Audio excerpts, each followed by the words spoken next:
Hey everybody, it is July 30th and I have just a few minutes to make this video. So this one's gonna be quick, but it's something I found not even looking for it, but I had to make a video really fast. Listen to this. This is from Forbes from today. It says, "You must not do your own research when it comes to science." Listen to this. It says, "Research both sides and make up your mind.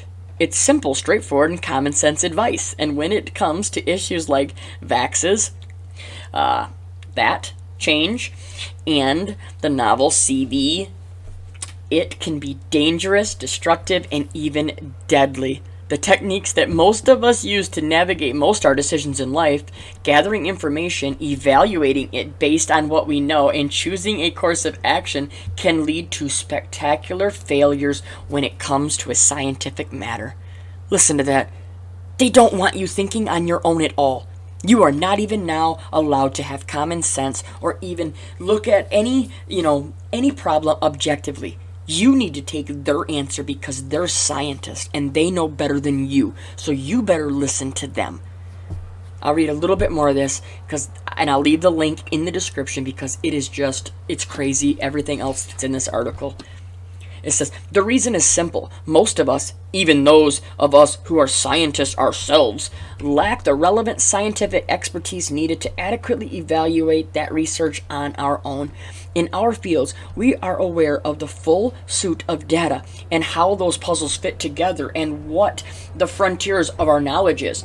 When laypersons expose opinions on those matters, it's immediately clear to us where the gaps to their understanding are and where they've been misled themselves in the reasoning.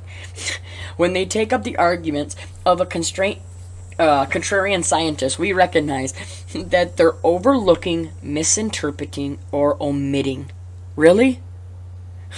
Unless we start valuing these actual expertise that legitimate experts have spent lifetimes developing, doing our own research could lead to immeasurably unnecessary suffering. You have got to be kidding me, right?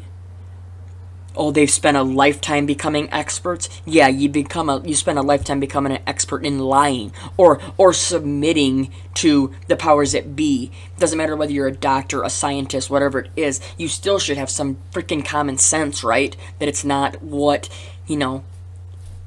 everything they tell you may not be exactly the way it is. Maybe they have an agenda. Maybe they've always had an agenda or a narrative to follow. Yeah, I think so. I'll read the last paragraph of this, and I'll leave a link so you can check this out, because there's so much in here. They talk about fluoride in the drinking water, and they say, oh, it's not that big of a deal. It's just crazy. Oh man. Let's just read this last part. It says, right here, "But that requires a kind of transformation within yourself. It means that you need to be humble and admit that you yourself lack the necessary expertise to evaluate the science before you.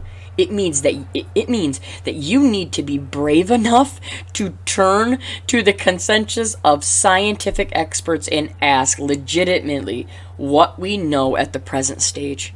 And it means you need to be open-minded enough to understand that your preconceptions are quite likely to be wrong in some, many, or possibly even all ways. If we listen to the science, we can attempt to take the best path possible forward through the greatest challenges facing modern society. We can choose to ignore it, but if we do, the consequences will only increase in severity." If you follow science, oh, so you mean like your Big Bang theory, your evolution, your there is no God theory? Yep, I'm sure I'm never ever going to follow that. You can continue to tell me I'm an idiot, that there is no such thing as God, that there is no such thing as faith, and you know what? I'll look you dead in the eyes and tell you you are wrong.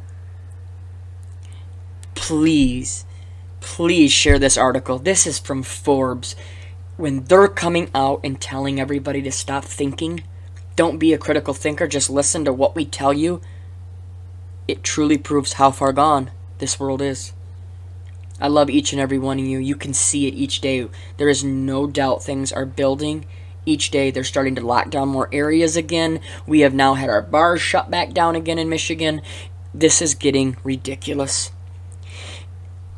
I still am continue to repeat, I'm worried about this fall and this winter.